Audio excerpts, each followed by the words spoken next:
Okay. Cherie was given this candle. It's a square. It has a square as the base and is pyramid shaped. What is the volume of the candle? Now this here has got the volume of a pyramid, and so we need to check that's the right formula. If we go back to our test, do we have any other pyramids? No. Okay, so there's not a square-based pyramid. We only have that formula. And we could actually just check here for square-based pyramid volume.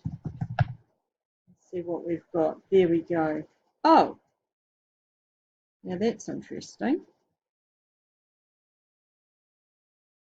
isn't it? Because what have we got in our actual question? To square-based pyramid. I don't think that's the right formula. I think I might just stop and think about this. Okay, why did the formula look different? It's the formula you're given is a third the base area times height. So here, the base area is length times width.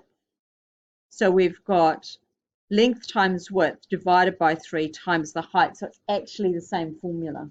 Does that make sense? So it's like a third the base area times height. So that's fine. This is the same formula.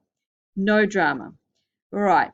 So we've got our formula and we are going to go, what is the volume of the candle? So the volume equals 1/3 times the base area.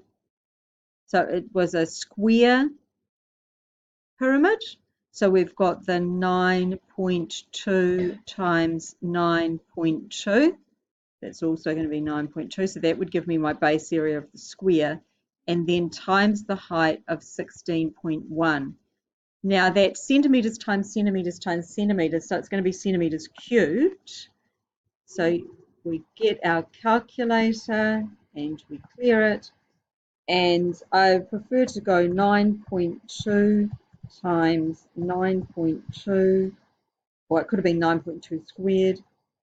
Oh, I don't think that's a times. So 9.2 squared times 16.1, and then I'm just going to divide by 3. That's giving me the third.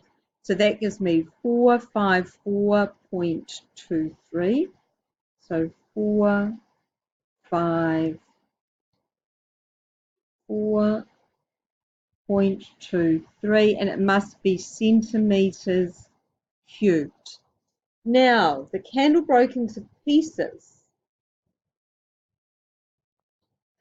She melted it down and created a new candle shaped like a cube. What are the dimensions of the candle? So the volume of a cube is going to be base times length times height, or the side length cubed will give me the volume. So that length cubed, or I could just say x cubed, right? So x cubed is going to equal the 454.23. So we've got to take the cubed root. So how do I take the cubed root? I need a fancy calculator for that, right? So I'm going to go 454.23. I could do to the power of a third. All right.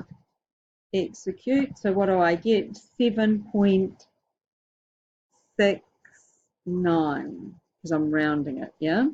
So 7.69 centimetres. The other way to do it would have been to find the cubed root. So if I look here, can I see, yeah, this one here? If I go shift like that, so if I go, let me see if I can go the cubed root of 454.23. Let's see if that gives me the same answer. Yes, it does. I prefer going to a power of a third. I don't particularly like that syntax. It's the same thing, but we're taking the cubed root. For example, 2 times 2 times 2, 2 twos are 4, 4 twos are 8.